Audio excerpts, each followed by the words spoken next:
All right, peace be upon you, ladies and gentlemen. How are you?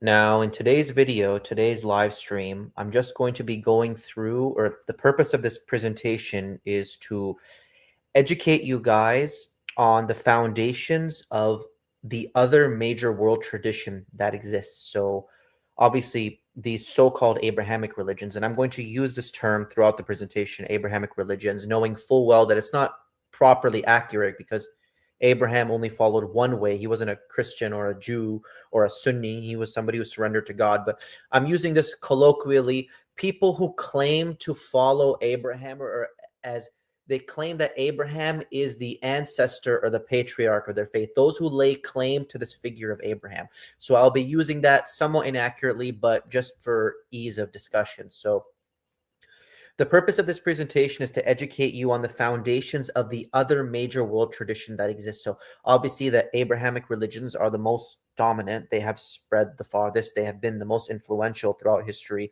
without question. You can take one, either Christianity or Islam, and both of them. And you can talk about Sunnism. Okay, I'm just talking about the legacy, the Christian legacy that lays claim to the biblical message, and even the Muslim legacy that lays claim to the Quranic message. If you just even pick one of these, they have more influence than all of the Dharmic religions combined. But there is a sizable portion of people who have adopted and hold on to these other religions from the Far East, known as the Dharmic religions. So let me actually pull up a little image right here.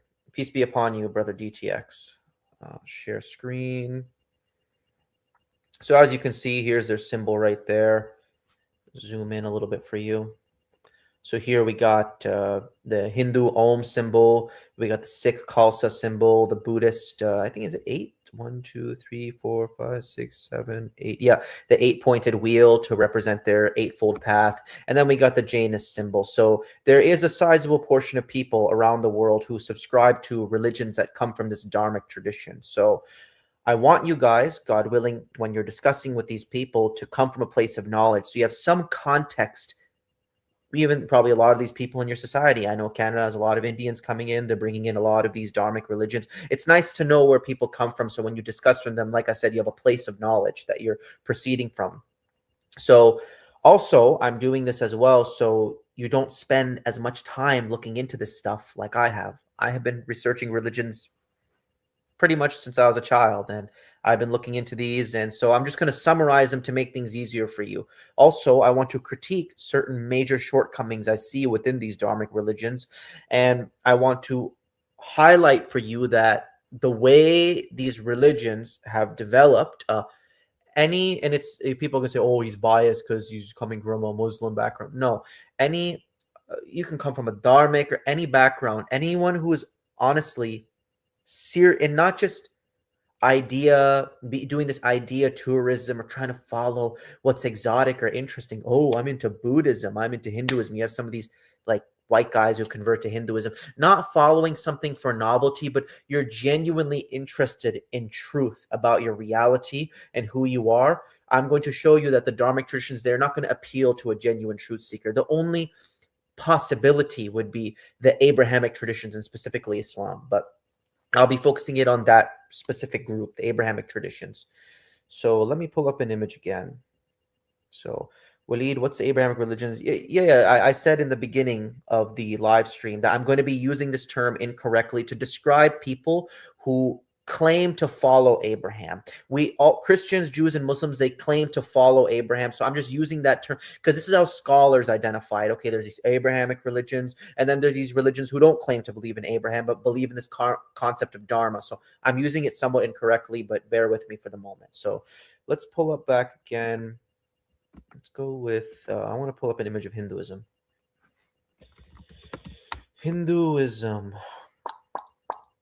I'll get a good image. Get Hindu gods. Okay. Although there's many, many, many more than this. So with the Sikhs actually believe in Prophet Muhammad. Kind of do, kind of don't. I mean, it's weird because when you read their Guru Granth Sahib, when you go into that, it mentions the Quran. It never criticizes the Quran. It mentions the Quran as authoritative, even the Vedas as authoritative, but the Sikh religion contradicts the Quran because it teaches reincarnation, which is a big, big problem. So it's like they believe, maybe they honor by word the Prophet Muhammad. Some amongst the Sikhs, some other Sikhs, they really, really don't like Muslims, but some amongst them honor him by name, but they don't actually follow the teaching. They believe in this reincarnation thing, which oddly enough, in the Sikh book, the Guru Granth Sahib, one of the writers is a Muslim, really a Sufi Muslim. He believed in the day of judgment and the day of resurrection. And if you read his portions, he did not believe in reincarnation at all. So that's in the Guru Granth Sahib as well. So there's a contradiction there. But getting back to my point on Hinduism. So I really believe that Hinduism, let me change the layout. Yeah. Hinduism is the mother of all of these traditions. Whether you're talking about Sikhi or Jainism or Buddhism, any religion that follows this idea of Dharma, or in Buddhism, they call it Dhamma. I think the proper way to pronounce it in the Indian tongues is Dharma or Dhamma. If you look at all of the Dharmic religions, they seem to reference the Vedas in some way. Like they all are living in the afterglow of the Vedic legacy.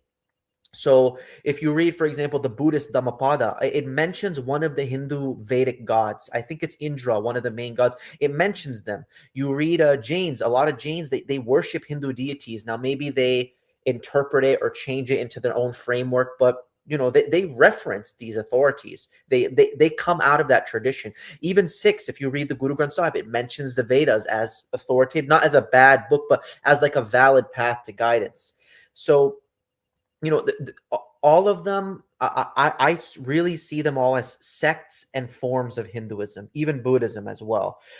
They like Buddha, whoever he was, or the group, or who knows if he existed, if he didn't, where it comes from. He was trying to teach in some way his own version of Vedic Dharma. But what happens is, so these teachers come up. So in Jainism, their big teacher is Mahavira, and Buddhism, it's Buddha or Siddhartha Gautama. These guys, they reinterpret and change and work with the philosophy of Vedism, but then later on, their subsequent followers and people who like subscribe to their tradition, they tend to associate less with the Vedic roots and more with that specific teacher. And this is common in the Indian religions. So Buddhism, it comes out of the Vedic schools, but then eventually people just started associating themselves with Buddha and not with the Vedas. Same thing with Mahavira, with the Jainist religion. So all of their like meditations and chanting, this comes from Hindu yogic practice. And even to this day, let me show you something. Even if you go into is it true that what the secular scholars say, that Buddhists are atheists? Basically, more or less, they are atheists, especially the Theravada Buddhists. So that strain of Buddhism that you will see around Southeast Asia, so Myanmar, Laos, Thailand, Cambodia, Bhutan, maybe parts of Vietnam. It's a very atheistic. It's a religion that does not focus on God at all. At all. It even the concept of like fear of God and love of God. This is foreign to even East Asian Buddhism as well. It is quite an atheistic religion. It's more like a philosophy, but God willing, I'll get into all that. But even to show you the Hindu legacy that rears itself in all of these religions, you can even go into Southeast Asian countries that are formally Buddhist, like Thailand, and you'll see that they have statues of Hindu gods everywhere in those countries. So let's go Thailand, Hindu gods statues. And these aren't Hindu temples. These are Buddhist people who will visit these statues. Shiva in front of, I'm not even going to attempt to pronounce that, but it's obviously a Thai name. Ganesha, they have Krishna. I think even on their government buildings as well, they mention either Krishna or Indra or something like that. And you'll see, like, even to this day in places like Thailand, Buddhist countries, they'll do plays enacting the characters and the stories of these Hindu gods. So like I said, they all live in the shadow of Mama. Hinduism is the mother of all of these. Let's pull it back. What else do I got? So yeah, Hinduism is the mother of all of these. So, like Christianity, Islam, and Judaism, which are classified wrongfully as Abrahamic faiths, we have still a common set of characters and beliefs. So, we believe in the Day of Judgment. We believe in this guy named Abraham. We believe, at least on paper, the idea that God is one, but then people start to betray that. All of these Eastern religions fall under that Dharmic category. So, and also, now that we're discussing Hinduism, what you need to know is that Hinduism is a misnomer. Waleed, is it even alleged the Bible takes from Hinduism? Yeah. The Bible doesn't teach one thing. The Bible gets a lot of this Gnostic, Neoplatonic philosophy, specifically in the Gospel of John. And God willing, I want to do a live stream on this at a separate point where I'm going to show you that the people who mastered this kind of like Neoplatonic, so-called Gnostic, abstract, metaphysical philosophy is the Hindus. There is no person or no religious group in the world that has a more higher version of that philosophy than Hinduism. Hinduism is a higher, more developed version of Christianity. This idea that the divine like emanated in our realm, the divine came down in our realm to reconcile us with him, God came into the world in human flesh.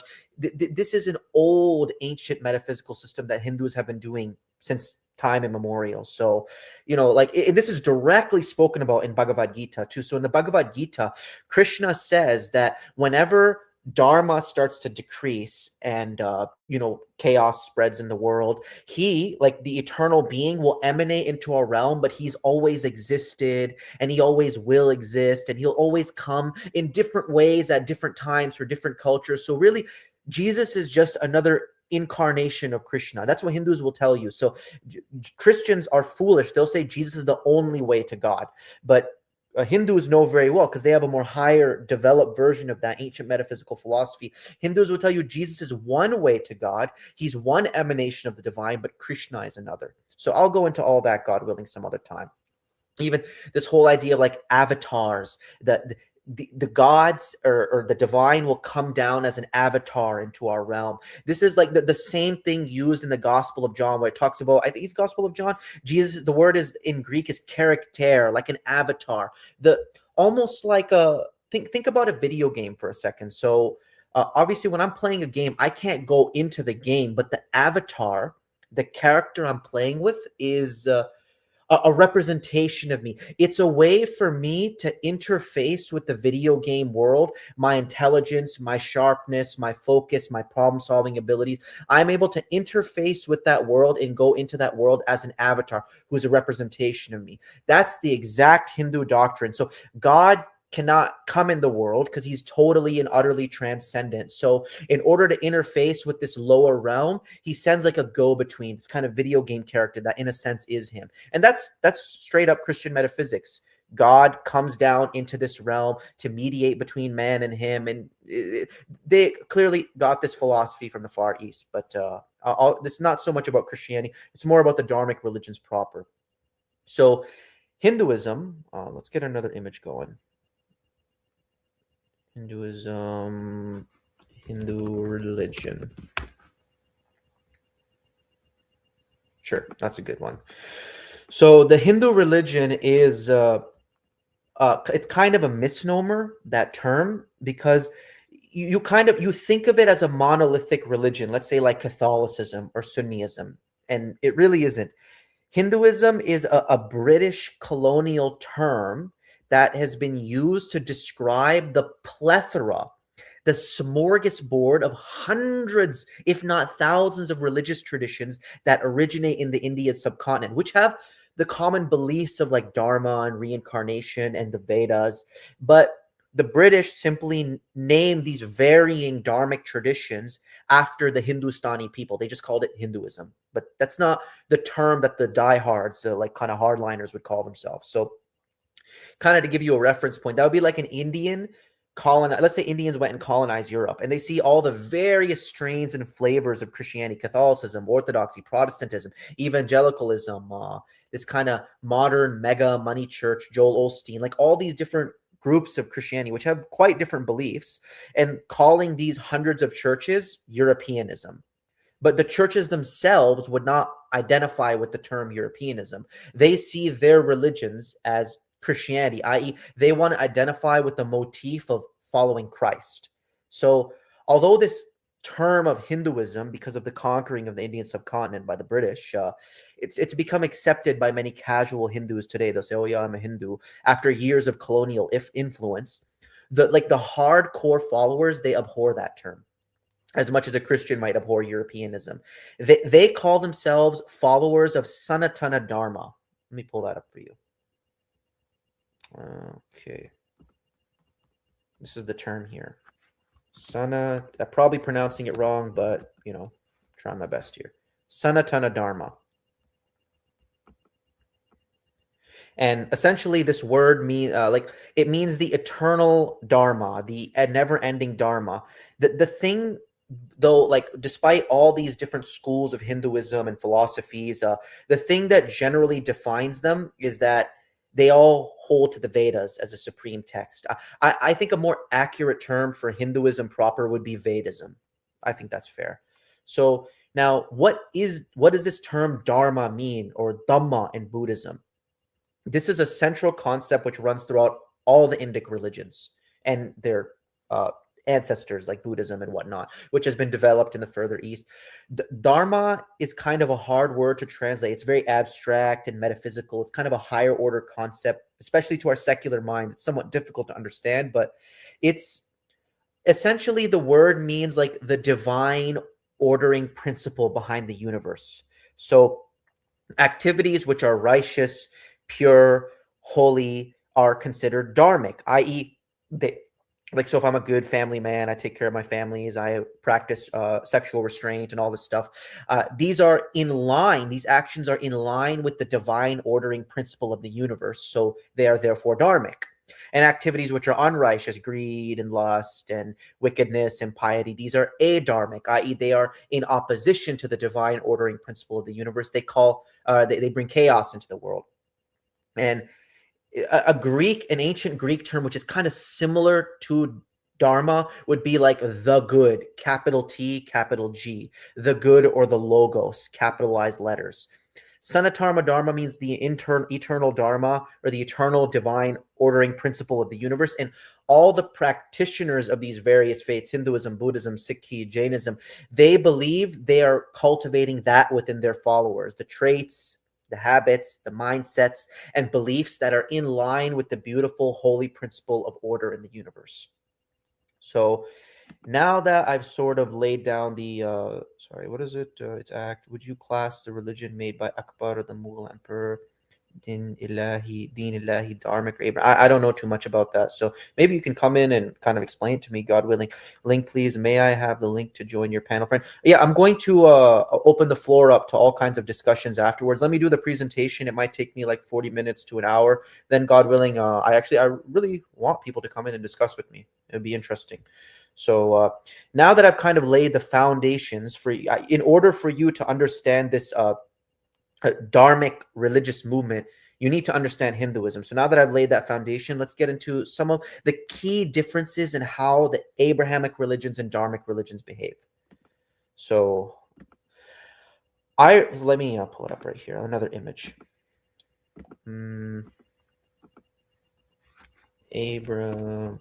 Abrahamic religions versus Dharmic religions.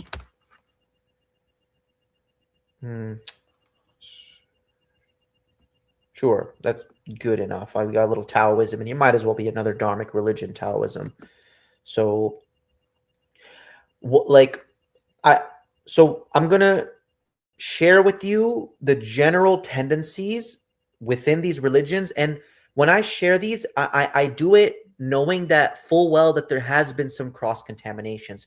There are obviously some alleged Muslims and Christians who lean more towards some Dharmic practices, so like Gnostics and Sufis and Orthodox Christians, and they're like hesychasm doctrine. And obviously there are some hardliners in the Dharmic religions who practice certain things that may be associated with the Abrahamic religions. But I really believe like these Gnostics and Sufis, Orthodox mystical guys, if they really are into that kind of stuff, they shouldn't be Christian or Muslim anymore. They should just convert to Hinduism or Buddhism. Like the kind of thing that they're looking for, this like abstract metaphysics and speculation and meditating and chanting and crystals and all this stuff. Like you're not going to find that in the Bible, and especially not, mostly not in the Bible, and especially not in the Quran. But you will explicitly find this stuff in the Gita, Bhagavad Gita, in the Upanishads, in the Vedas, in the sutras, all that like meditation, abstraction. It's all there, clearly. It's not in the Quran, though. That's where you will actually find the justification for these kinds of practices.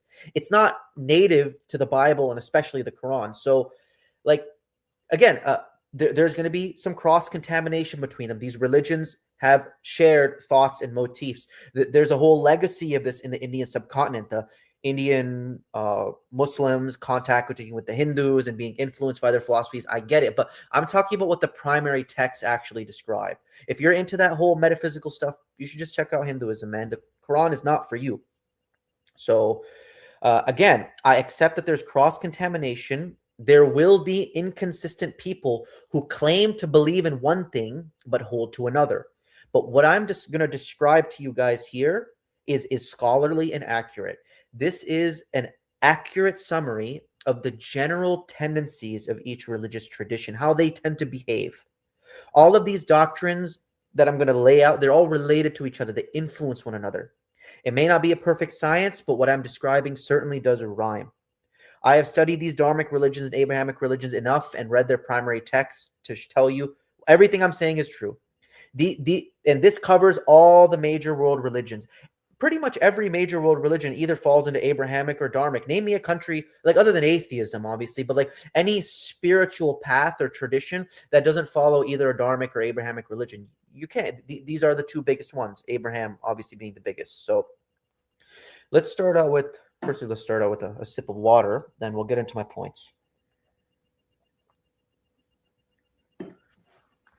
All right, get a new image.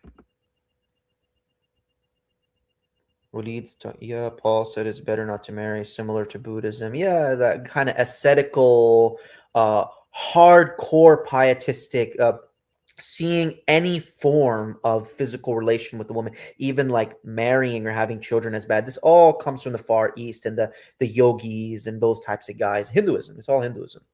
So let's pull up, I don't know.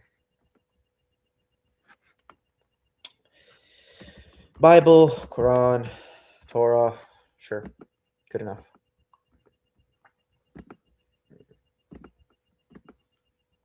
Make it a little bigger too. So the first thing you will notice, the first thing I've noticed about when studying these Abrahamic religions is they tend to be very structured and organized, tend to, more so than the Dharmic religions. There's very like strict qualifications to teach, and nobody can go and invent new scriptures. Like, yeah, people, they innovate and they mess with things, but at least the idea that like the Quran is the final scripture, that's ubiquitous in Islam. That on paper they accept that idea. And then even in Christianity, this idea that Islam is a sect of Hinduism, if you want to come in and discuss with me, I'm happy to at the end, but I'm going to continue with the presentation. So Islam, you cannot like make up any new scripture. The Quran is the Quran 100%. You know, and even Sunnis, they will say, like, on paper, the Quran is the most authoritative thing. The Hadith, it's just a way to kind of explain the Quran. I know they don't behave like that, but again, I'm talking about just on paper, what they're expected to follow. Christians, the Bible is the end all be all. You can't just invent new biblical texts, but this is not the case. So that's the first difference. The Abrahamic religions tend to be structured and organized. There's less like bidat, so to speak, for those who know that Islamic term. Whereas the Dharmic religions, they tend to be more like free-flowing and open concepts. So there's tons of teachers and yogis and gurus and sages who reinterpret and add or take away from the religion or make their own schools of philosophy, make their own divine teachings. This is how all this stuff developed. Buddhism, Jainism, these are teachers of Vedic Dharma who went along their own path, and then people started to identify with them rather than the original Vedic tradition. So it's a lot more looser, open to reinterpretation. The second point Hold on a second. Hold on. Let's get another image.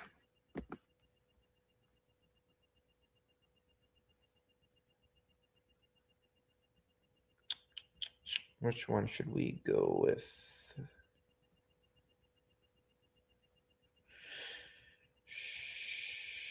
Sure, why not? Let's pick that meditator. So the next thing is by behavior, the Abrahamic religions, they tend to be like very missionary, very conquering. And we have seen that by the history of how humanity's saga has played out. Abrahamic religions, they've spread all over the world. By far, you can take one of them, Islam or Christianity, they have far more influence than the Dharmic religions.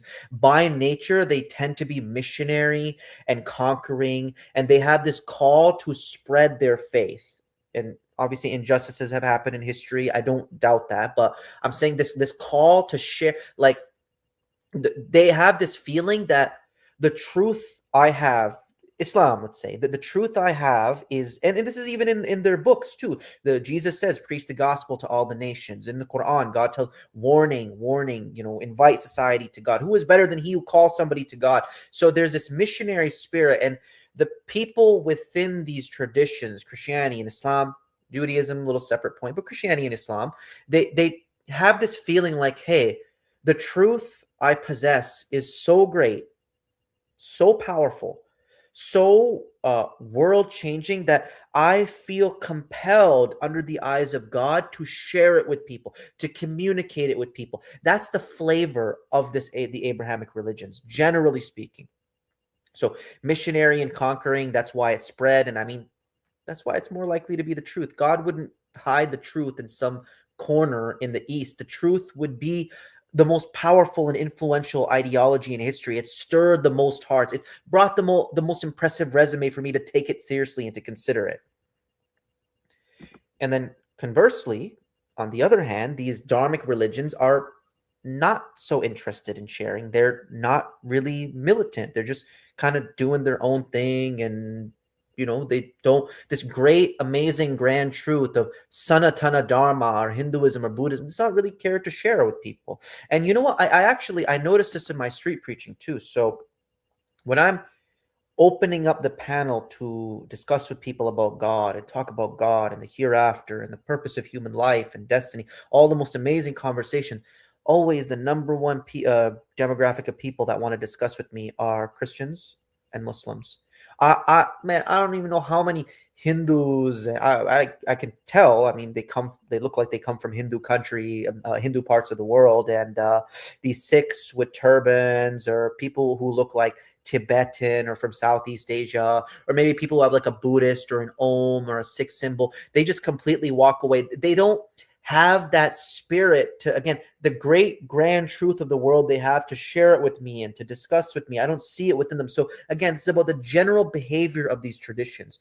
Abrahamic, missionary and conquering, whereas Dharmic, not so militant, not really as interested in sharing so much. Third point is our view of the hereafter. Very, very different. Let's pull it up right now. Abrahamic religions all have this concept, and some have fallen away from it, but generally, concept of the day of judgment, where we will all be raised alive before the Almighty to give an answer for how we lived our lives, the good and the bad. And then there's some consequence of hell. Some people say it's eternal. Some people don't say it's eternal. We know from the Quran it is eternal. But a day where we will be judged and put into an usually eternal home, where, and it's not like we're going to come back in this world. We're going to be in the new realm, the new creation. That is the Abrahamic view of the hereafter. And then all these Dharmic religions, they suffer under this concept of samsara. I think this is in particular, is this a Buddhist image here? Bhava Chakra, describing the cycle of samsara, yama.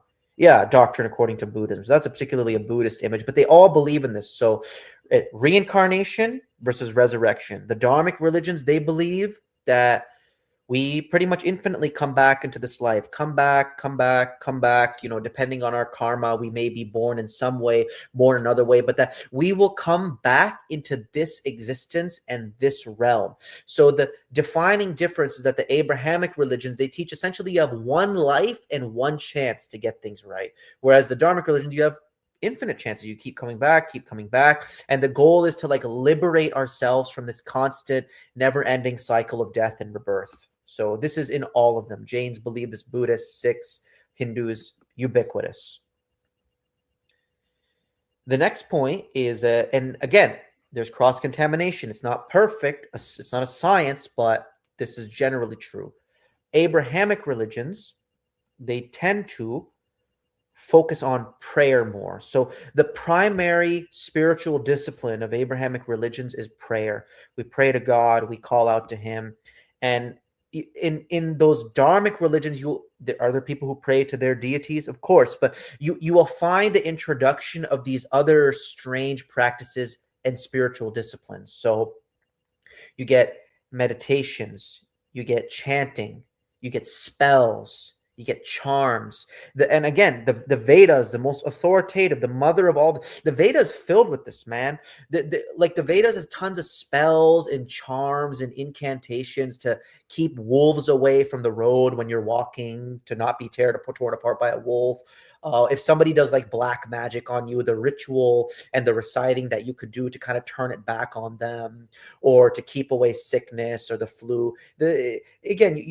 The general tendency is they strongly sympathize with meditation, chanting, spells, charms, whereas you don't see this as prevalent in the Abrahamic religions. But there are people who have sadly defected into this, Sufis and Gnostics and Orthodox and some Catholics who do these weird chants and stuff. But this does come from the East. It's more further east, the concentration of that kind of belief.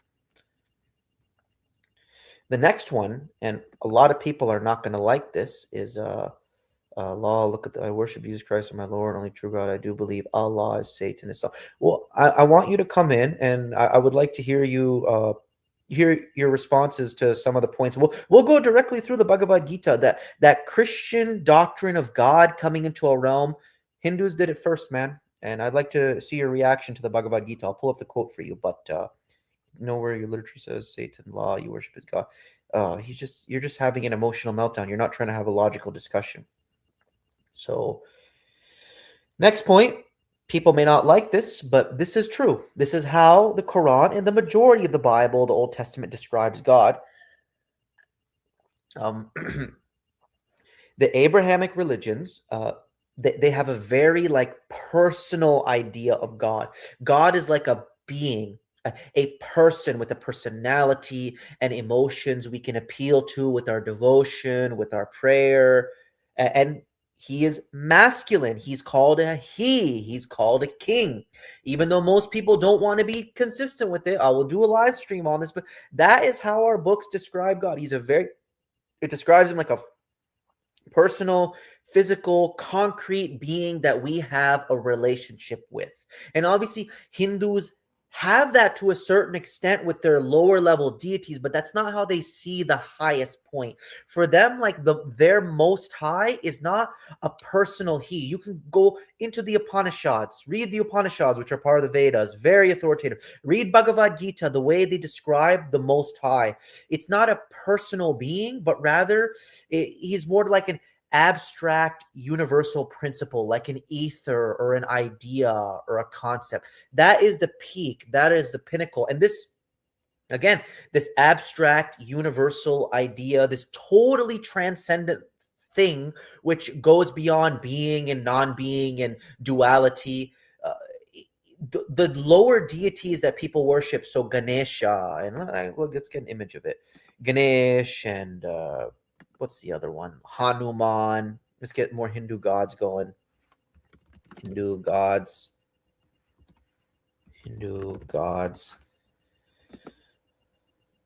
So all these beings that people worship in the Hindu higher order philosophy, the philosophical schools, or in the Buddhist, Hindu, whatever's, it's like, and even Sikh as well. It's like an emanation of that divine principle. That divine ineffable principle manifests himself in various ways through gods and goddesses, but the most high peak is not personal but transcendent. Very, very different idea. That was point number 5. So yeah, personal idea of God versus transcendent principle. Next thing is that the Abrahamic religions, they tend to produce lots of kings and warriors. So prophets were many times warriors with armies. Prophet Muhammad was a warrior. He had an army. Prophet Suleiman, he had an army. This is kind of like the standard, a men of strength, of valor. This is kind of what David, we have examples of this over and over in the Quran and the Bible. So prophets are many times warriors and strong men, that like the highest examples that we can look to, family men a lot of times. Whereas in the Dharmic religion, their highest standards tend to be, this is a little different with Sikhi, because Sikhi was influenced by Islam, but yogi, meditating, Indian, Hindu. Can you guys see? Yeah, you guys can see.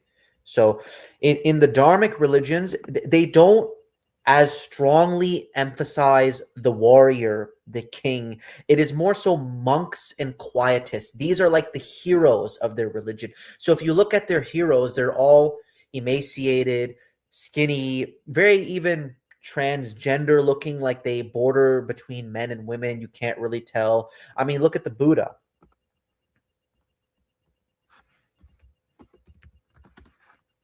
The Buddha, like this is like a male, female, a boy, girl. You know, this kind of emaciated, almost skinny, fat looking person. Again, that those religions tend to sympathize strongly with monks and quietists. And Sikhs are the only exception because they've been heavily influenced by Islam. They've been Islamified, but because like they have the idea of like carrying your sword, carrying your dagger. They have a lot of warriors in their religion. But again, the Dharmic religions sympathize a lot with monks and quietists more than warriors and conquerors. And generally, you can see as a result of this, Dharmic religions, they are very compliant towards the New World Order. When I look at the people who are genuinely resisting the New World Order and the degeneracy and like fighting hard against it, it's Christians and it's Muslims. Dharmic religions and people from these religions, they have all but completely succumbed to the secularism so quickly, so fast. The only people that seem to have this warrior fighting against Satan's spirit is the Abrahamic religions that have been influenced by the Bible and the Quran and these stories. Yeah, and again, there's cross-contamination. You get in Christianity this idea of turning the other cheek. You get that influence, but how these narratives have developed throughout history, the Abrahamic and Dharmic. Quietists and monks versus warriors and kings, or the exalting of the warrior and the king. And going in line with this exalting of warriors and kings, point number 7 I have to share with you is that the Abrahamic religions are generally, obviously there's some that are pacified, but historically they're not afraid of violence and bloodshed and killing based on principle. We have this concept of holy wars, crusades, jihads. Again, they're like resisting the New World Order. We're not afraid of shedding blood and violence and killing for a proper and godly opportunity or a godly mission.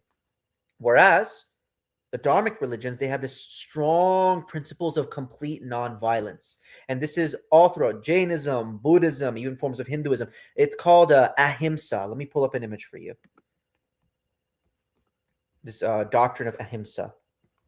Most strongly presented in Jainism. They take it, I'm going to talk about Jainism in a bit, like they go the farthest with the nonviolence thing. But this concept of ahimsa, nonviolence, again, the difference between these religions, they tend to shy away from shedding blood and the concept of holy wars. It's not really something that they think of. It's a foreign concept to them. And continuing with this line of thinking, so we have ahimsa, we have nonviolence versus concept of fighting, holy war, kings, all this stuff. The Abrahamic religions tend to be strongly meat-eating because we're not afraid of shedding blood.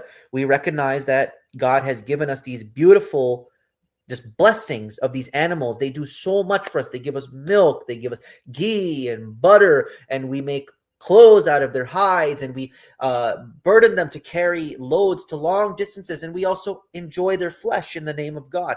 Strongly meat eating. Whereas the Dharmic religions tend to have very strong vegetarian and vegan tendencies. Because again, they're afraid, they don't like the idea of shedding blood. Ahimsa, veganism, vegetarianism, non-violence, it all goes together in a conveniently and neatly packaged system. So what else do I got for you? Islamist, satanic, devil, law worshiper. Okay, well, God willing, wait till you come in. Wait till you come in. I'd like to hear your points. Christians help make the new word. Freemasons were made by Christians. Or yeah, I know the history and the roots, but I'm talking about the people who are influenced by these biblical stories and the people who are influenced by these Quranic stories. I see them fighting the New World Order the most, fighting the degeneracy, and it all goes together. Not afraid of shedding blood. We have a lot of warriors that are spoken about in our scriptures, and the spirit of fighting, and then like fighting against the degeneracy. It all goes into one thing. I've been inspired by Christians in the past, and who are the people like I don't want to say the word because of the censorship, but the people who are put like standing up the strongest for this idea, the true idea of the pancake Earth. It's Christians. They're taking up this mantle. Unfortunately, it's like fighting against the satanic system and the lies. It's colored by our books that honor warriors and kings. Next point. This is an interesting one. Abrahamic religions, they tend to have very like strict and homogenized societies. So they're not very inclusive of other gods and practices. So Sunnis tend to live with Sunnis. Catholics tend to live with Catholics. Me, I don't roll with Sunnis. I roll with Quran alone, God alone, Muslim. You know, what Christians and Muslims usually do when they enter into a land. So like perfect example, most relevant to speak about, when the Mughals and the Muslims, they entered into North India, what do they usually do when they encounter other people's gods? They destroy them. They destroy their temples. They destroy their places of worship. And that's why the very interesting thing, because North India has a history of being conquered by the Muslims, the biggest, grandest like Hindu statues and idols, you won't see, even though there's Hindus in North India, you won't see them in North India. You'll see far more colorful and robust statues and idols in South India, because the Muslims who came in, they destroyed so many of the ancient historical Hindu statues. So the greatest and grandest statues, you see them in South India. So this goes to highlight what I'm talking about, the Abrahamic religions. They're not very inclusive. They're very homogenized. Like they don't tolerate other gods. And very segregated. Sunnis live with Sunnis, Shias live with Shias, Quran aloners deal with Quran aloners. This is just how we think generally, how the traditions have developed. Whereas the Dharmic religions are very cosmopolitan. There's like many different schools of thought and ideas that coexist. It's that melting pot model. So you might have like, it's very common. You go into like villages in India, you might have one family that's particularly devoted to one god, like they worship Vishnu, and then another one might worship I don't know, Ganesha, or they might worship this guru or that guru, like, and they all live amongst each other. It's that melting pot. They're not so segregated. It's a melting pot, cosmopolitan model. Some people, there's different schools of thought. So some are Vaishnavists, they worship Vishnu. Some are Shaivists, they particularly devote themselves to Shiva. But they live all amongst another, and they marry each other. It's very common amongst them. And they have a very, rather than exclusivity model, they have a very incorporative model of other gods and practices. So a perfect example of this is how Buddhism has influenced East Asia, specifically Mahayana Buddhism. So I'm going to pull up this image right here. Didn't Apollo 11 guys use the Bible during the shooting, aka landing? Yeah, I think so, if I remember correctly. I don't know what the relevance is of that, but let's pull this up right here. So What was I going to pull up? Oh yeah, Mahayana Buddhism. There's two schools of Buddhism that you'll see. The main schools. There's Theravada Buddhism and Mahayana Buddhism. Theravada Buddhism is more concentrated in the southeast, like I said, Myanmar, Laos, Thailand, Cambodia, these places. Whereas the further east, so Japan, China, Korea, Mongolia, they're influenced by this Mahayana Buddhism. So Mahayana Buddhism, whereas Theravada Buddhists, they only really focus on the Buddha. They don't think about other beings. They just focus on the Buddha. Mahayana Buddhists, they have this idea called the Bodhisattva. I'll spell it out for you. Bodhisattva. Why is it showing me this? Bodhisattva Buddhism. So they have this concept of there are beings who achieved enlightenment. Remember, I was telling you about samsara, the cycle of death and rebirth, and escaping this realm. There's some beings who achieve that status, but out of their compassion, they decided to stay in our world. Though they're in the heavenly realm, they decided not to escape this world completely. Because remember, in the Buddhist and Hindu system, read Upanishads, read Bhagavad Gita, even the gods themselves are subject to the cycle of death and rebirth. So if I'm a really, really good person, maybe God forbid, but I'll get reincarnated as a god. But once my good karma has exhausted itself, then I'll die and I'll be reborn back in this world. But they believe that there's these enlightened beings who they decided to still stay in our realm out of compassion, and they will show us the way if we pray to them and ask them. They'll show us the way to true enlightenment, to liberation. And the reason I'm bringing this up is I was telling you before, unlike the Abrahamic religions, the Dharmic religions are very incorporative. So what happened is when Buddhism, Mahayana Buddhism spread to the Far East, China, Japan, Korea, it took the local gods and legends and spirits and entities that people worshipped and incorporated it into their framework. So many of the local gods became bodhisattvas. They became these enlightened beings. Oh, it's not actually a god, but really this being that we've been worshiping the entire time is more like an enlightened Buddha that's going to help us along the way. So again, you see, one is very cosmopolitan, incorporative. One is very exclusivist. That is how the Abrahamic religions are. So I thought that's very interesting. It's illegal to not reincarnate with it. Yeah, right. I know. It's pretty interesting. Well, China's basically atheism now. And again, it's incredible. Look at these Southeast Asian and East Asian countries, how easily they've been given over to atheism, far more than countries that have an Abrahamic tradition, because atheism was not a big step for them. They don't really emphasize God. They don't believe in God. They don't really care about it, especially Buddhists in particular. They just care about this mindfulness and mental states and meditation and chanting. So going or being given over unto atheism was not a big step for these people. That's why they're strongly atheistic, these formerly Buddhist countries. So yeah, like I said, one is more exclusivist, one is more cosmopolitan in its view.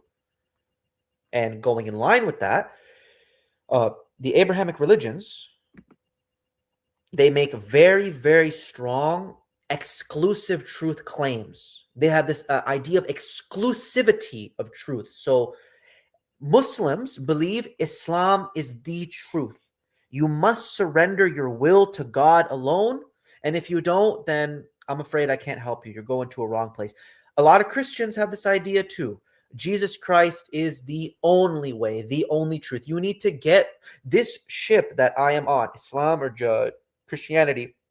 This is the winning ship that is going to make it to the finish line, and every other ship is going to sink. Very, very, they have this doctrine of exclusivity of truth in Abrahamic religions, historically at least. And then when we go to the Dharmic religions, they don't really have that. They're very open to the idea of plural truths, to the truths and plural paths that lead to the divine. And you talk to Sikhs. I had a debate with the basics of Sikhi in my city.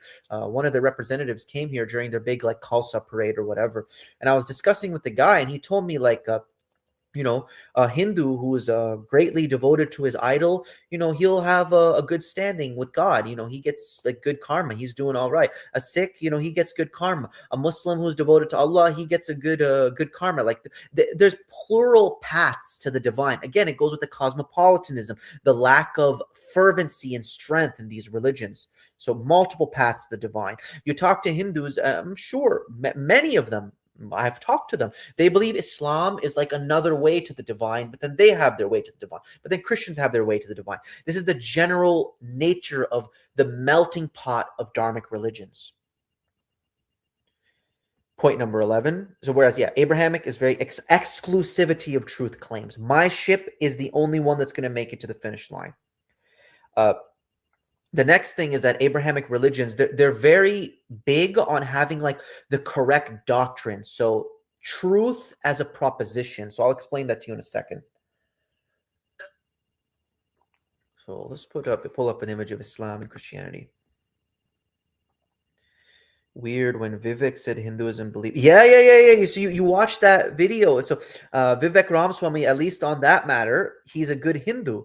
For those of you who don't know, the Indian politician who was running in America, Vivek Ramaswamy, he specifically said that Jesus is one son of God.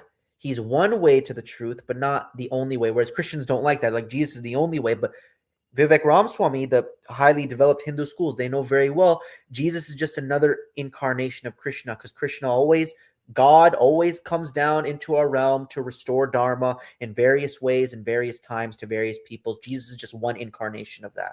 So that's the philosophy that Vivek was following. But let me pull up an image of Islam and Christianity. Okay. Sure, I like that one. Put it right here. So it's very like propositional based, these truth as proposition in these Abrahamic religions. So you have to like have the correct belief, tawheed. This is in Islam, right? You have to believe there's one God with no associate partners. And if you don't, you're going to hell. A lot of people betray that belief, but at least on paper, this is what they say. Like having the correct propositional view of God. God is one with no associate partners. This is also in Christianity. You have to believe Jesus died for our sins. He's a son of God who died on the cross, and you believe in him and you're saved. It's very like doctrinal, and you have to have a true proposition in order to be saved. Very important propositions. Whereas in the Dharmic religions, let's get it again. Dharmic religions. Pull that up. Perfect. In the Dharmic religion, it tends not to be as strongly of emphasizing like doctrinal truth. It's more so it's, again, I was telling you before, in Abrahamic religions, truth as a proposition, as a statement of fact. In the Dharmic religions, it's more so like truth as encounter. It's about subjective experiences of the divine. So all these, in this cosmopolitan melting pot that is India, some people view Shiva as like the truest manifestation of the one true God, and others view Krishna as the truest manifestation of the one true God. Some people are non-dualist, like the schools of Advaita Vedanta. Others are dualists, like Dvaita Vedanta, and that's not really as important to them, the doctrine. It's more so, and everybody has their path, but it's about having a subjective experience with the divine. So when I pray to Shiva, I feel truly, truly close and united with him. That's valid. The person who's worshiping Krishna feels truly connected. That's valid. Somebody worshiping statues, connected, valid. Somebody's doing more like meditation on abstract ideas and the one, that's valid. It's more so truth as an encounter and not as a proposition. And it goes again with the subjectivism that is inherent within these Dharmic religions. So truth as proposition versus truth as encounter, subjective divine experience. Next point, very powerful point. In the Abrahamic religions, there is a strong, let me read some of these comments first. Yahweh weird and Vivek, how did that even happen? Did the Hindu chiefs come together after first century and decide Jesus was the son of God? No, not necessarily. It's more so if you read Bhagavad Gita, Krishna makes it very clear that I have always, before Abraham was, I am, right? He says the same thing. Before this specific incarnation I am showing you, Arjuna, before this specific incarnation, I have always existed and I come down in various times and realms. So that Hindu Dharmic Bhagavad Gita philosophy, it can incorporate easily Christianity within it. So, like, even bro, you even have in Christianity this idea of the transfiguration of Jesus. You remember that? Transfiguration of Jesus. So this is, I think, in Matthew. Jesus tells his disciples, all right, you guys come with me. I'm going to go pray with you. And then they see him raise up in this like heavenly form. He is glorified.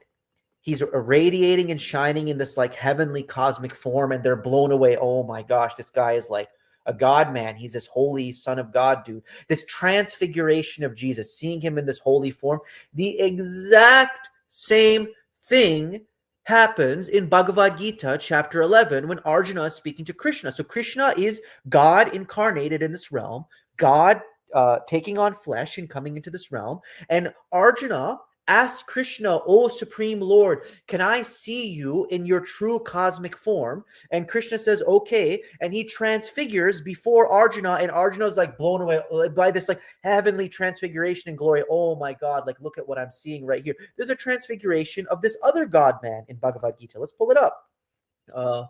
Arjuna or Krishna cosmic form. Arjuna, right here.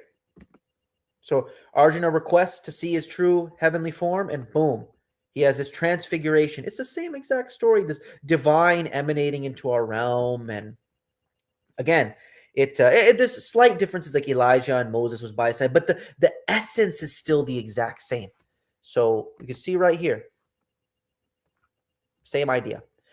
And I was going to say that, again, it's an old ancient school of metaphysical philosophy. So again, if we don't accept that God is like a personal, concrete being, God is like this ineffable abstraction, totally transcendent beyond our realm, well, then how are we going to be able to connect with not even a being? Like he's beyond being and non-being. How are we going to connect with a universal principle that is so beyond us?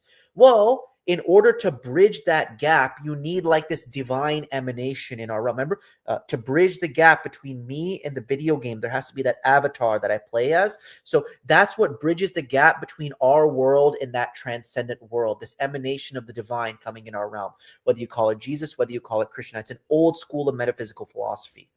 Again, God is abstract and transcendent, so we need someone to bridge the gap between our lower realm of particulars and like that realm of forms, that transcendent realm above. Walid, have you read the book Travels of Saint Isa, wherein Jesus interacts with the Hindu? No, I have not read that, but that'd be probably a pretty interesting read.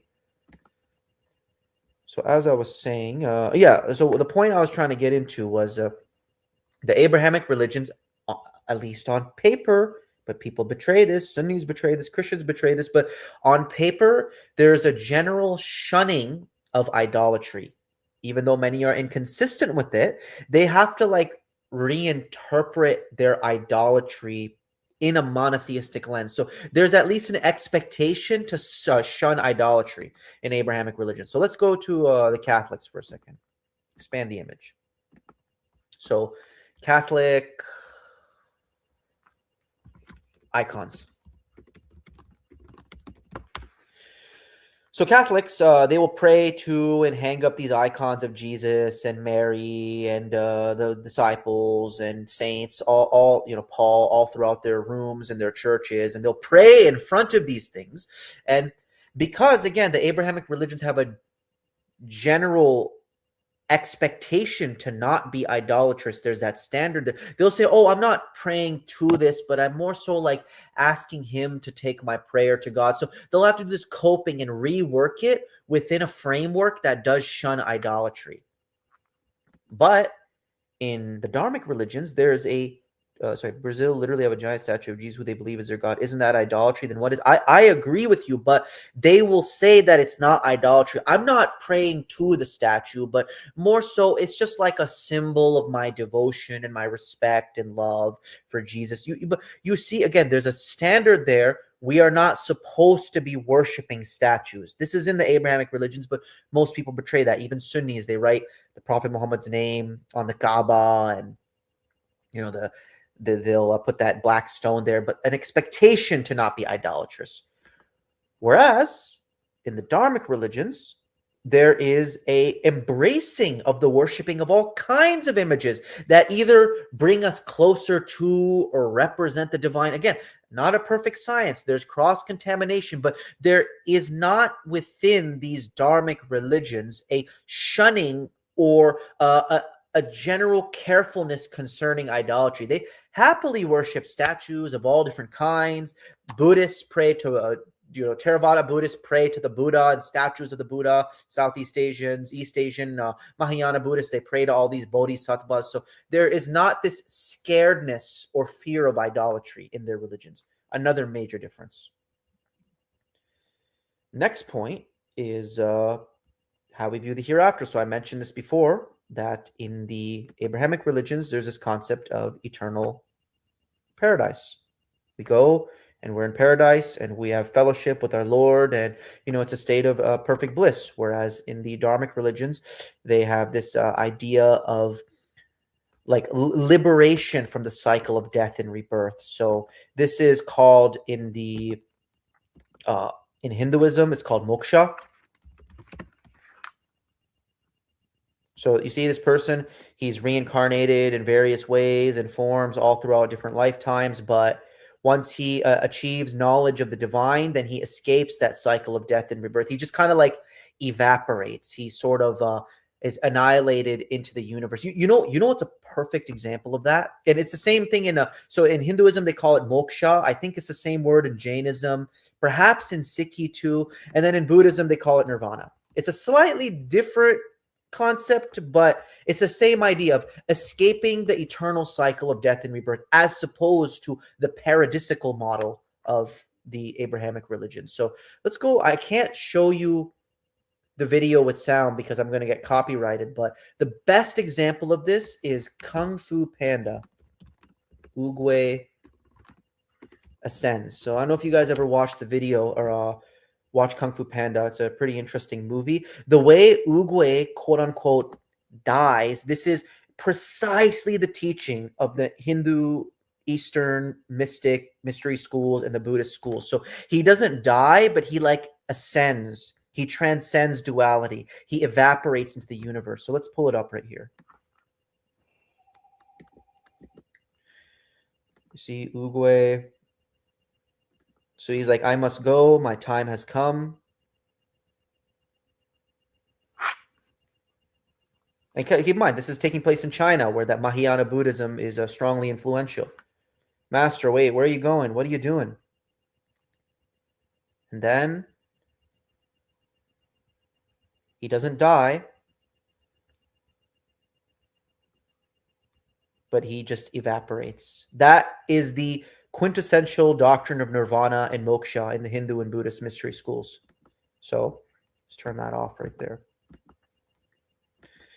Now, what was I going to say about that? There was a comment I was going to make. What was it? Moksha, nirvana, ascending. Yeah. So if you watch Kung Fu Pandas, Nothing Ever Dies, We Will Rise Again. Don't stop. I remember that. Yeah. Right. I didn't even catch that. That's more reincarnation stuff. But yeah. So with Oogway, if you notice the way he talks as well, it's all Buddhist philosophy. So this idea of like transcending duality, but according to the Quran, duality is an inherent part of this world. God created everything in pairs. We can't transcend duality, but that's the Buddhist thing. So Oogway, he would say like when Po was confiding to him of the pain he felt because of Furious 5, they were all teasing him for being fat and unworthy of being the dragon warrior. He said, quit, don't quit, noodles, don't noodles. Like you see, transcending duality. They get this from the Brahma Sutras. The Heart Sutras of Buddhism. It's all about transcending that into the nothingness as Ugwe ascended. And he was just like another one was uh, to master, we have bad news. Tai Lung has escaped prison. He's like, there is just news. There is no good or bad. Transcending duality. That's the perfect example of it. Next point is, let's see. Yeah, eternal paradise versus liberation. Next point is, this is interesting. The Abrahamic religions, they tend to rely on God's grace for salvation. So, like God's grace and mercy, it's not about having all this. And again, people go off the rails. All these Sufis and stuff, they get into all this weird unseen knowledge. But the way, like the Old Testament tends to talk about God, large parts of the New Testament, the Quran entirely, it's like the thing that's going to be the mechanism for our salvation is God's grace and mercy. So I don't need to have all this unseen knowledge. In the Quran, the messenger says, I don't have knowledge of the unseen. If I had knowledge of the unseen, I'd be rich. But it's more so about glorifying God, praising God, asking him for forgiveness and mercy. It's not about unseen knowledge, but rather devotion to the Lord and imploring for mercy. Whereas in these Dharmic religions, it's like it's very strongly knowledge of the unseen, knowledge of these very like abstract metaphysics. That's what's really going to save you in the end. You need to know these things. So Bhagavad Gita, Upanishads, it teaches you all this unseen knowledge of the soul and the nature of being and non-being and the transcendent, ineffable nature of God. And you got to know all this abstract matter. It's very Gnostic. It's very occult, secret knowledge to save you. Whereas you don't really see this in the Bible and the Quran generally, but in the Quran, definitely not. So it's a major component of salvation, like gnosis, occult knowledge, this like guru culture. This guy is a holy man. He has all this unseen knowledge. I'm going to devote my whole life to this guru. Very, very common in these religions. The nature of the world, the nature of nothingness in Buddhism. If you read their Heart Sutra, is it the Heart Sutra? Let me check. Heart Sutra. I think that's it. Yeah, the Heart Sutra. So if you read their Heart Sutra, which it's basically like the Buddhist Ayatul Kursi or Surah Al-Fatiha or the Lord's Prayer. It's an invocation or a prayer that is repeated often by these people over and over. It's foundational to their religion. It's the Heart Sutra. It talks about like transcending duality and having this knowledge of nothingness. It's very occult and Gnostic, these religions inherently. So again, if you're into all that occult, Gnostic, secret knowledge, spiritualism stuff, if you really want it, bro, just become a Buddhist, become a Hindu, man. That's where you're actually going to find explicit proofs for this stuff. Next point number 15, is we have in the Abrahamic religions, let's read these comments. It's more resurrection than reincarnation. We will rise, not be reborn. Focus would eat. What? How does the song go again? It was like, nothing ever dies, we will rise again. Yeah, but I guess I assume that it's coming from that Buddhistic, Hinduistic lens, because they have chi and ki and energies, and you'll see like Goku, in order to get these powers, he'll meditate, not pray, but he'll meditate, like, and then boom, he'll get like Super Saiyan 2 or Super Saiyan 3. You'll see these people like ascend consciousness through meditation. So I assume it's coming at it from a reincarnating Buddhist, Hinduistic framework. But the next point is the mechanism in these Abrahamic religions of divine justice is there's a personal God who delivers divine judgment and mercy as the mechanism for carrying out the vindication of the good and the punishment of the evil. So there's a personal God, a personal judge who decides on his own basis who to punish and who to reward. Whereas in the Dharmic traditions, you have this idea of like universal impersonal karma as an abstract impartial force. So karma is, it's more like a law. It's not like there's any god that specifically administers it, but karma is sort of this universal law that imparts punishment and reward on evil and good respectively. And this like impersonal rules, and this has parallels with the idea of like laws of physics, laws of the universe, Platonism, Neoplatonism. It's all the same as that Dharmic philosophy. The idea of these forms, these impersonal rules at the top that everybody, including the gods, are subject to these rules. Whereas in the Quran, God does what he wills. He is not answerable to anyone above him or any Platonic or Dharmic, karmic rules above him. God says in the Quran, if he willed, he could destroy this whole world and replace us with a new creation. God says we are to be questioned. He is not to be questioned. But God, out of his nature, is merciful. Out of his nature is kind. But he is not answerable to any divine principles above him. But this is the case in the Dharmic religions. Point number 16, related to what I said before about exclusivity of truth. The Dharmic religions, the Abrahamic religions, they have a salvific model, a salvational model. So it gives you this sense of urgency. If you do not accept the truth that your God is truly one with no partners, you will be damned for all eternity. Urgency, salvific model. If you do not accept Jesus Christ, the Son of God, who died on the cross for your sins, you will be damned for all eternity. Salvific. Whereas the Dharmic religions, it's not so much salvific, but rather it's more so an experiential model. So like I'm passing through many lifetimes, and it's not really as urgent for me to know the truth right now because I may get it in another life. And that's actually how Jains think. So there's two types of Jains. There's like the monkish type of Jains, and there's like the regular average layman family person type of Jains. And the Jains believe the only true path to moksha, to liberation, is the monkish path of total renunciation. But not everybody can do that. Obviously, if you have everybody as monks and you don't have civilization anymore, you need to have regular family people who feed and give alms to these monks who grift off of them.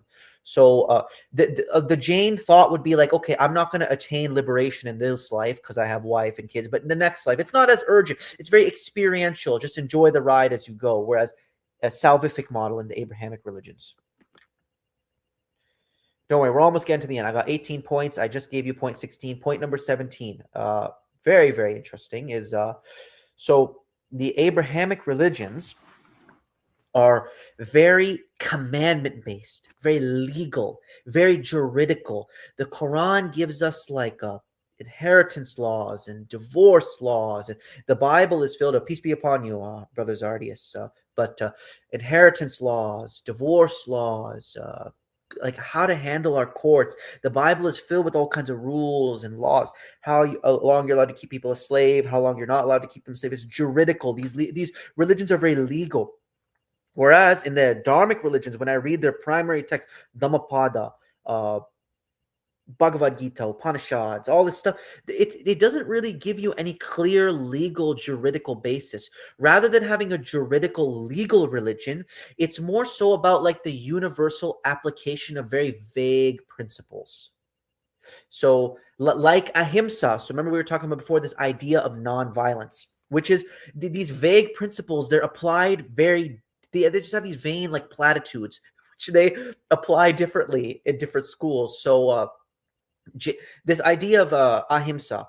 So Sikhs, they take it as, okay, I'm just not going to, or like Hindus, they'll say it as, okay, the Brahmins are not going to eat meat. But then Jains, they take it to the way extreme, this idea of nonviolence. So let me pull up the screen again. Jains, these people, obviously they're vegans, they're vegetarians. They don't eat root vegetables. Why don't they eat root vegetables? Because it's bad karma. It's not ahimsa. It's not non-violence. Because if I'm going to eat a root vegetable, I have to take the potato out of the ground. I have to kill the plant, and that's bad karma. So Jains go way further. They don't eat root vegetables, turnips, onions. They don't like even eat eggs, no fish. The monks, some of them don't even wear clothes. They wear masks because my hot breath may damage certain living microorganisms and I'm killing, so that's bad karma. So nonviolence means don't cook any food. I'm not allowed to cook because the heat could harm. Look at these people. Jain monks.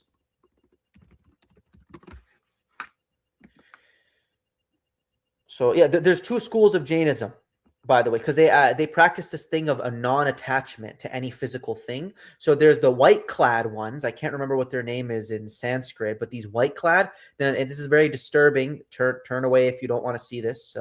But then there's the other school. They practice non-attachment by straight up having no clothes. So this is an expression of their non-attachment. I'm not going to wear any clothes even. This is how detached I'm going to be from the world. But you'll look at these. So in this school right here, the nudist Jain school, they will they don't believe women obviously can't attain enlightenment because women can't be naked like this. So, but the white clad school, they believe they can. So you'll notice these Jain monks, even when they're walking from city to city and begging, they will have this broom on them, this broom or this stick. Now, why do they carry that? They carry that because they like so they don't get the bad karma of killing things. They'll brush the bugs gently out of the way that's on their path so they don't kill anything. So again, it's a very vague principle of ahimsa, non-violence, and it's applied in different ways by different schools to various levels of extremity. It's not juridical, this religion or these religions. So, and that's why it's like they don't have clear-cut laws, clear-cut rules. That's why Dharmic countries like India, not being racist towards Indians, I'm talking about this religion. There's good Indian Muslims out there, but Dharmic countries historically have been quite lawless because they don't get a clear. I read the Bhagavad Gita. I don't get a clear legal framework out of it. People kind of just do what they want and apply these vague principles and platitudes in whatever way in their religion and their ideas see fit. And finally, related to what I said before, these Abrahamic religions, they believe in the authoritarianism, the idea that might is right. So God does what he wills because he can beat everybody up and nobody can challenge his authority. Again, a lot of people don't accept this. They don't like this idea, but this is what the Quran teaches. This is what basically the whole Old Testament teaches as well. God is the strongest. He does what he wants. Might is right. Authoritarianism. That's the Quranic view. Whereas in the Dharmic religion, it's very like these eternal universal principles that everyone must abide by, unchanging universal laws that are not subject to the whims of a personal being. Even the gods are subject to karma and samsara. So those are overall the major differences, I would have to say, between these religions. I have so many more notes. I don't know how long I'm going to go through with this. I'll try to get through them quickly because I have so many things that I want to share with you guys. But going in line with these tendencies, seeing the general loose nature of Dharma, the general hardcore nature of the Abrahamic religions, when you go in line with these tendencies, really the religious system that is going to appeal to you, it's going to be based on your own personal temperament. If you, like me, if you believe like right is right and wrong is wrong, that would inherently make you more attractive to the Abrahamic faiths, which have a very strong view of right and wrong, and they're not so cosmopolitan. If you believe that it's not about subjective divine experience, but if you believe the truth is objective and the propositions of the truth are very important for you to know, then, I mean, if truth is objective, then right and wrong is also objective and clear. And if truth is clear, and right and wrong is clear and objective, then that means some ideas are good and other ideas are bad. You're following me? Truth is objective. That means right and wrong is objective. Right and wrong is objective means that some ideas are good and other ideas are bad. And if some ideas are good and important for you to know, then other ideas are false and therefore dangerous. Then good and true ideas should be established in society and false ideas should be eliminated. This is how the Abrahamic religions have carried themselves throughout history. Christians and Muslims, they have this idea the truth is the truth and falsehood should not be, people can practice what they want, but falsehood should not be promoted and enfranchised in society. So if you by nature by temperament, have a very objectivist, strong view of truth and false and right and wrong, you will inherently be attracted to the Abrahamic camp, and more specifically the Quran. So if you have a hardcore objectivist view of reality where you think truth is absolute and a matter of life and death to know, then you will inherently be inclined to the Abrahamic religions, particularly Islam, because of their general firmness and their exclusivity of truth claims on doctrinal matters. They make exclusive truth claims, and they take Abrahamic religions are not cosmopolitan. They take a harsher stance against falsehood. If you are temperamentally inclined to a way of thinking that is about establishing truth and harsh against falsehood, that goodness should be greatly rewarded and evil should be harshly punished, which is how I think about things. If you believe that strict boundaries and authority are an inherent part of reality, then you will not find what you are looking for in the Dharmic camps, which is inherently more loose and open and free-flowing and less authoritarian. Listen, man, authority is an inherent part of our world. Wolves have leadership. There's a leader to the pack who guides the people into doing the hunt, or the wolves. There are monkeys. They have in apes, they have a certain pecking order of leaders. And when is it orangutans or chimpanzees? Chimpanzees, when they go and try to hunt other monkeys, because chimpanzees will eat meat. There's some monkeys that are responsible for blocking off the exit, others that are responsible for chasing, others that are responsible for going up the tree. Authority and strict boundaries is an inherent part of the world. And if you believe that, you will come to the Abrahamic faiths, and specifically Islam. And if I were to make a diagram, one moment. Yeah, I would imagine that, because it was like I was saying before, these Dharmic countries, they're not as strongly resistant to the New World Order. So I imagine in percentage-wise in their population, a lot of them took the jibby jab a lot more readily than Muslims and Christians, undoubtedly, because this religion doesn't have fight within it. They just bend over. It's all cosmopolitan and very loose. So if I had to make like a diagram showing like the hardest religions to the softest religions, on sort of like a spectrum, Islam is undoubtedly the hardest. Islam, then you get to like Judaism, Christianity. It's kind of debatable because Christianity did conquer the world, but also they are not as strong on the one God concept like Judaism. So it's debatable, but Islam is number one. Then you get a little softer as Judaism, Christianity. Then you get Sikhi, which is obviously heavily influenced by Islam, Hinduism that has intermingled with the Islamic legacy in the Indian subcontinent. Then you get Hinduism, then you get Buddhism, and the softest, most pacifistic religion in the world undoubtedly is Jainism. And one thing I want to discuss is I really think, because Islam is like, I'm talking like Sunni Islam, it's influenced by the Quran, certainly.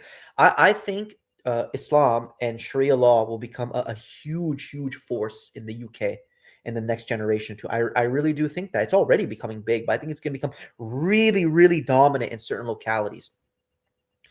The reason I say that is because Christians, they don't have their gusto anymore. Many of them, some do, but many of them don't.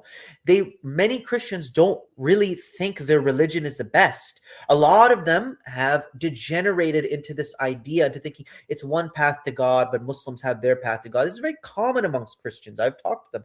And obviously there are some Christians for which this isn't true, but in the majority of cases, they've been weakened. And on top of that, Christians are not having babies anymore to the degree that Muslims are. Muslims, by far, Sunnis, are way more confident in their religion. They're way more dedicated to their religion, and they're having way more babies than their Christian counterparts. So I think it is inevitable that the UK will find large parts of its areas controlled by Sharia law. That's just how it goes. When, if your people hardly even believe in your religion, whereas Sunnis, they believe in their religion. They believe it's the best. They've watched enough Zakir Naik, and they think they have the best religion. And so if you don't really believe your religion is the best, it's kind of one path, and on top of that, you're not really having babies, and you're basically inviting a far more confident and stronger religious group to dominate you and to take everything over. You're asking yourself to get conquered in the next generation or two. That's just how it goes. And Islam, by its nature, by the doctrines the Quran teaches, and yes, the Sunni betrays a lot of doctrines, but it has been influenced by the Quran. Uh, Islam is an inherently conquering religion. It is an inherently dominating religion. It does not want to be subservient to other faiths because it truly believes it has the 100% truth and everything else is a lie. In the largest numbers, Muslims believe that their religion is truly the best and people should convert to it. Not saying force people, but that they got the best ship going on. And it's inherently a conquering religion. Look at the way the Quran talks: objective truth, objective truth, objective truth. What is after the truth except error? This would breed the mentality of conquerors and kings and warriors. And obviously, every religious group, especially Christians too, have their hardliners. But I have never seen a religious group that has so confidently believed that their way is the best and the truth to the numbers and percentages that I see within Islam and all the various factions of Islam. I've seen it, man. It's very common for like young Muslim men who don't really know too much about the religion, but they were raised in what their parents taught them. That like these young Arab or Pakistani or like Lebanese, I guess that is Arab. These young men who like go to high school. I've seen this stuff. They'll tell their Christian friends like, yeah, you should convert, bro. Like Islam is a truth. They're not shy about that. They really think their religion is the best. It's so common. Whereas I don't see that as much with Christians. But this gusto, this fight, they're like, yeah, bro, you should convert. You should come to the masjid right away. So this mentality breeds a conquering mentality. And they'll tell their white friends that come from different backgrounds to convert. They're not shy about that. They are confident they have the truth and everyone should get with their program. And also, in Christianity, you have this concept of like turning the cheek, and somebody slaps you, give them the other cheek, and if your enemy forces you to walk a mile, go and walk two with them. This doesn't exist in the Quran. So this is why Islam is the religion of kings, man. The idea of kings, the Quran especially. And you know, obviously, Sunnis and Shias are screwed up, but they do have a lot of leftover gems in Quranic philosophy in their religion that does make them a formidable force. It's better to have some connection with the Quran than no connection at all, like Jainism, right? It does something to you, it does something good, right? You know, and I'm not even saying this as an insult, but I'm simply commenting on the very nature of these doctrines. These doctrines in Islam of exclusivity of truth, establishing the truth in the land, not turning the cheek. It's doctrine of like being a slave only to God. I am a servant of the Lord. La ilaha illallah. This idea you will only serve God alone. This inherently makes a religion of conquerors and kings and warriors, not of slaves, because we're slaves only to God.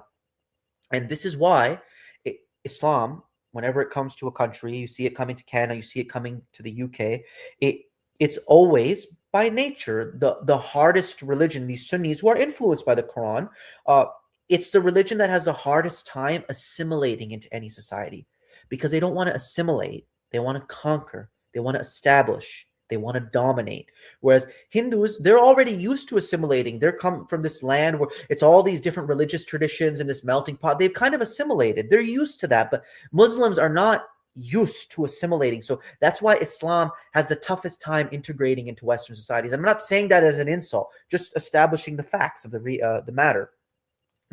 Whereas Dharmic, like Islam is for conquerors, whereas Dharmic religions are inherently for subservience. Get mad at me all you want. I'm just saying you the truth. And, Islam is the farthest end on the spectrum. The hardest, like, of the mainstream religions that exist in the world, the most uncompromising, like, ethno-cultural movement in the world is Islam. And that's because of the way the Quran has shaped their culture. And if we're talking about like mainstream religions, off the rack religions, not like more nuanced positions like Quran alone, but Sunniism or Shiaism or Catholicism, after you've studied deeply and you've looked into things, like it's clear there's nothing amongst mainstream religions in the world that can compete with Sunnis. There's no demographic, neither even in debates. Like Sunnis beat Christians, Christians beat like pagans and atheists. Sunnis beat pretty much everybody. And us as Quran aloners, we beat Sunnis. This is something that Brother Muhammad from God said. Sunnis beat everyone and we beat the Sunnis. So that makes us king of the hill. Quran alone is the truth in the year 2026 because the big dog on the block, they run away from Quran aloners. So that makes us the biggest guys here. So, it's just how things go. It's how the reality has played out. And so you have Islam on the one end, then you have like these people, they want to dominate, they don't want to assimilate, they want Sharia law or Quranic law. They have this mentality, they want wives and babies. They're gangster mentality. What's the name of their gang? The Ummah. They want to dominate, like gangs and dominance and wives and children. This is how Muslims think, right? And that's what a natural man wants. That's why Islam is the hardest. Then on the other end, the complete opposite end of the spectrum, you have like Jainism. And Jainism, whereas Islam is a religion that is destined to conquer in some aspect, Jainism is a religion of utter victimhood and pacifism and monkery and non-violence, complete pacifism. It is on the other end a religion which was designed to be subservient to other ideologies around it. So these are just my little thoughts on Islam and Jainism and Hinduism and so on and so forth. You will find things that go against what I'm saying here and there, but the general tendency and flavor of what I'm saying is true. Absolutely. So if anybody wants to come in, question me or talk with me or bring any reflections, I will share the invite link and I'll give you guys maybe 5 or 10 minutes.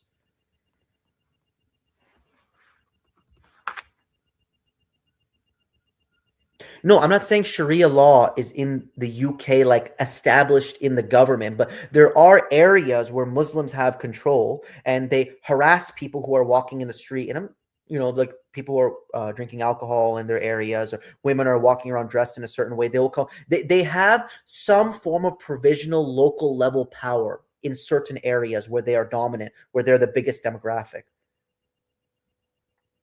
Yeah, I know. Again, I'm talking about general tendencies. There are Islamic people, so-called, who compromise and support the LT stuff, all the men on men. But generally, I've noticed Muslims by far are the hardest out of all religions. They don't mess around. And this is attractive to a lot of young men. That's why a lot of young men want to convert to Sunniism, but that's a big mistake. They should really follow the Quran alone.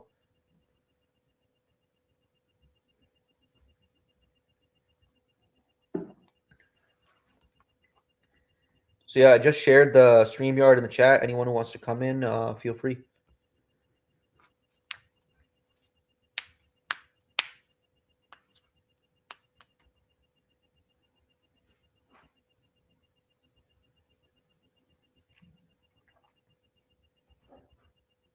Let's see, what else can I share with you? There's a few more notes, but I guess if nobody comes in the next like 3 or 4 minutes, then I'll share them with you, God willing.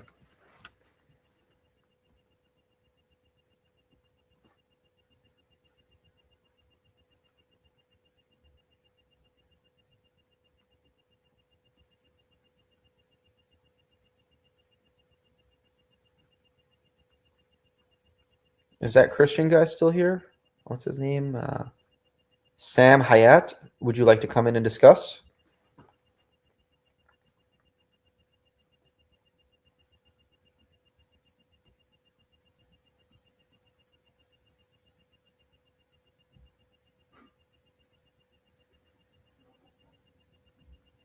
I get the feeling that perhaps nobody's going to come in tonight, so I want to share with you one more thing. So let me actually copy and paste it so you guys can read it. Copy. A sick guy in the UK killed 3 people. That's not subservient. I know. I get it. I understand. You will find outliers. You will find people who are like, hardliners everywhere. But I'm talking in percentages of the people who follow that religion. How much of a percent of them are willing to lay down their life and pay the ultimate price for their beliefs? There is no religion in the world that has a higher percentage of those people than Islam. By far. By far. And all the variant renditions of Islam, Sunnism, Shia, whatever. False Islam, but you get my point. Cultures that were influenced by the Quranic message. But what I want to share with you guys is this. Oops, text. I just need like a way to show you text. So go to word counter. So, oh, that's a title of my previous live stream. But yeah, so what I've done is I've sat down and thought about all the major world religions and what like the foundational essence of their belief is summarized, where all sects, all groups, they believe in these ideas, at least on paper, like summarizing it. And this is what I've come across. So start with Judaism. Judaism, the foundational essence of their religion is, this is their mission statement in a sense. God has chosen the children of Israel to be his people and the light of humanity. Through those same chosen descendants of Abraham, God will bless the world. Doesn't matter what sect of Judaism you go to, they apply this special privilege to the children of Israel, and this is the essence of their religion, and that the children of Israel will be a blessing to the world. This encapsulates the Jewish culture in a sense. Christianity, their mission statement, every stripe of Christian believes in this. God has sent his son to the world, and through his son's death, burial, and resurrection, both death and sin were defeated, that whosoever has sincere faith in this miraculous work, the same will be granted eternal life in communion with God. So the Son of Man, God, coming and saving us from our sins and having faith in this action and this event as being some necessary component of salvation. All Christians believe this. This is the Christian culture summarized. Islam, or I should say Islamic culture. It's not really culture because it's revealed by God, but the cultural Muslims on paper, they all believe in this statement right here. This defines the Islamic movement. So the statement of Islam is, your God is one and only one God, with no associate partners and images, and whosoever is faithful to him alone, works righteousness in this world, and remains steadfast in devotion, prayer to him, such individuals will be spared from the wrath of eternal hellfire and granted eternal life in paradise after the day of judgment, where each human will be recompensed according to his or her deeds. This is the Islamic boon in a nutshell. Hinduism. What is Hinduism? The summary of Hinduism. It is, did somebody come in yet? No, so I can keep going. Hinduism, every human being has some aspect of the transcendent, ineffable God within him. This idea of the Atman, this like piece of God that is within me.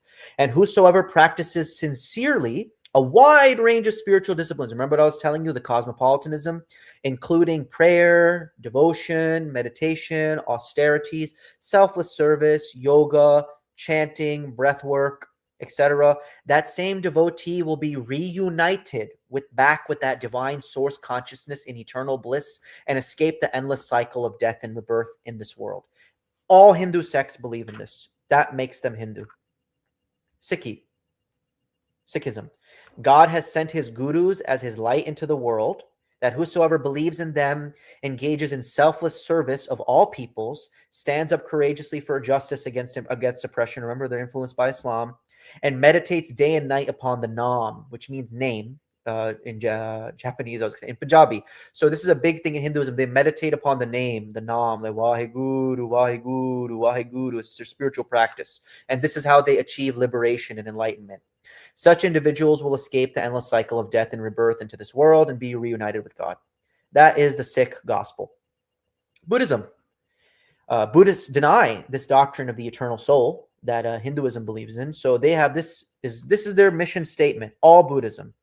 This world is filled with inherent suffering. So Buddhism is all about like ending suffering, escaping the cycle of suffering. And it's a very like victimhood religion. Whereas the Abrahamic religions, they're very strong on like embracing suffering in the name of God, fighting the challenges of this world and suffering for the sake of your Lord. God says in the Quran, do you think you will enter paradise without having gone through what the people before you went through? Like taking on suffering, whereas Buddhism is all about escaping suffering. Christianity has this idea, false imagery, but like, taking up your cross and suffering as Christ did. But Buddhism, their mission statement is, this world is filled with inherent suffering, and whosoever detaches himself from all desire, meditates upon the Buddha steadfastly, implements the Buddha's teachings, leads a morally upright life, and mentally transcends themselves beyond pain and pleasure, that same individual will be freed from the endless cycle of death and rebirth that binds us down to this horrible world of suffering. That's Buddhism in a nutshell. And then finally, Jainism, which is the most extremely ascetic religion. Their mission statement, all schools of Jainism believe this. Since time immemorial, God has sent his Tirthankaras, these Tirthankaras or Tirthankaras, basically it's their gurus, their teachers of Dharma, supreme teachers of Dharma, into this world to show humanity that the light, that whosoever completely detaches himself from all worldly possessions and desires and accrues no bad karma through the harming of any living being, such an individual will be freed from the eternal cycle of death and rebirth that binds our souls down to this horrible world of suffering. So that is essentially the gospel of every religion in the world. And these are the kinds of things that I sit down, I think about, I philosophize about. But I guess I'll give you 2 more minutes till 1 hour and 41 minutes. And if nobody comes in, then I'll call it a night in the name of our Lord. That went a lot longer than I expected. All praise be to God.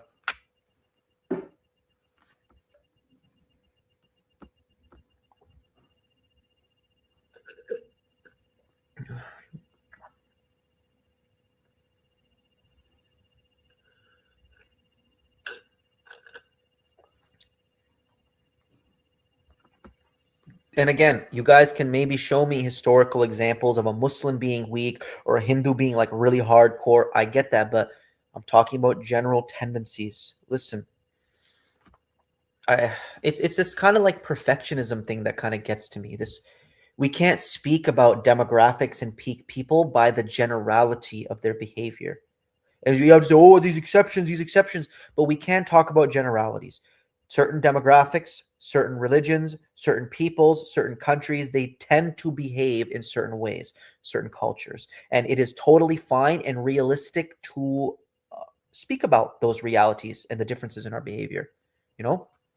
So, got, yeah, 1 hour, 41 minutes. So, looks like nobody else is going to be coming in. So, I say, peace be upon all of you. God bless. And I do pray that this presentation was worth something to you of value. May you all have a good night and peace be upon you.